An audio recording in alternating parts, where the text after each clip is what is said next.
for joining us live. Thanks for being here tonight.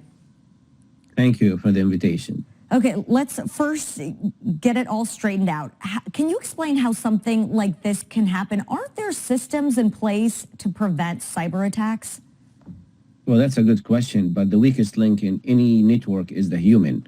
So the most probably a ransomware attack can be done through a phishing email. A phishing email is an email that will come from somebody you know, from your bank, from your boss. Seem to be like it's coming from that source, and it's actually a fake one. And inside that email, you're going to have a link or you're going to have an attachment. Once you click on one of them, a small code, malware, that's the name of it, which is malicious code that will download it to your computer and then spread like fire in the network. So that is 90% of the attack is actually done through phishing emails. Okay, so we don't know exactly what happened to the city of Oakland if something like that happened. So it's as simple as I open up an email, I'm at my desk, and I click on it, and it's one of those malware attacks. I mean, it's really as simple as that, attacks my computer and then the whole entire system? Absolutely, because it downloaded a program, and this program will initiate some instructions, go through the network, and because it's coming from you and you are part of the network, there's no question about it. It's not like something that is coming from outside and the firewall or any devices can prevent it. It's getting to the to the network from inside the network. Okay, so what information could the cyber criminals have right now when it comes to the city of Oakland?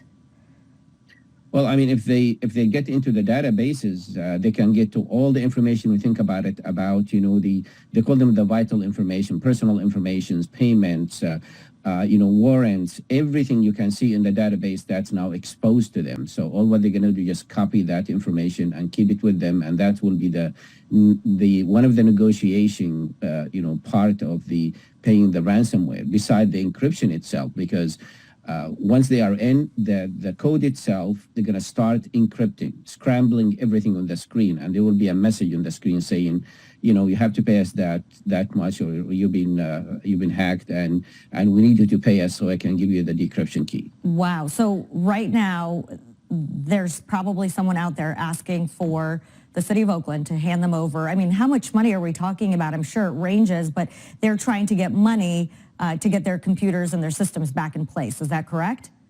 That is correct. I mean, the money is coming in a form of cryptocurrency, because cryptocurrency gave the kiss of life to ransomware. We have thousands and thousands of ransomware coming back to the picture because of the cryptocurrency. They ask you to send it to a digital wallet outside the United States, and it's a one-way ticket. You cannot get that money back. And you pay them, they will give you the decryption key, and they can get back your systems. Okay, so right now we know phones, emails, possibly the process of getting paychecks out is impacted. Is there anything else that could be impacted? The design of the network will decide that. If it's centralized, like what happened with most of the organization, then everything is connected to that. Even the help center, when you call, you're not going to get in that endless flow, which is they're not taking you to any kind of services. The only thing that, thanks God, that is the 911, line is still working. Other than this one, it's under their control. Okay, so I have to ask this because we've talked about this before here, and we live in the heart of tech, right? You'd think the Bay Area would have access to tech companies and experts that could help prevent this kind of crime? Oh, that's a very good point. It costs money.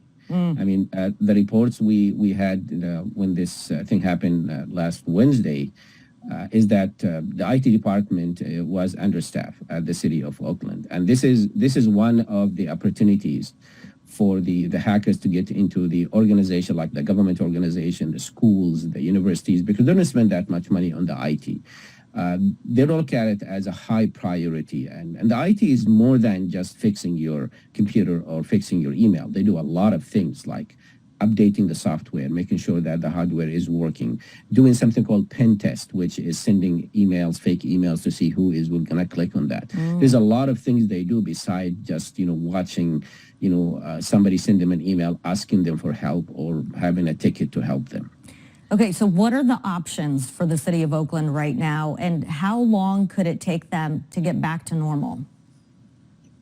Usually in a situation like this, if the hackers will give them time to reply, and they will specify exactly how much they're looking for, and then it's up to the organization to decide, should we pay it and get the decryption key, or should we go to our backup systems and see how much is going to be the cost for us to recover from the backup systems. Now, I'll give you just a simple example. The city of Atlanta in 2018, they refused to pay the ransomware, which was $52,000. They recovered their data from the backup system and cost them $2.6 million.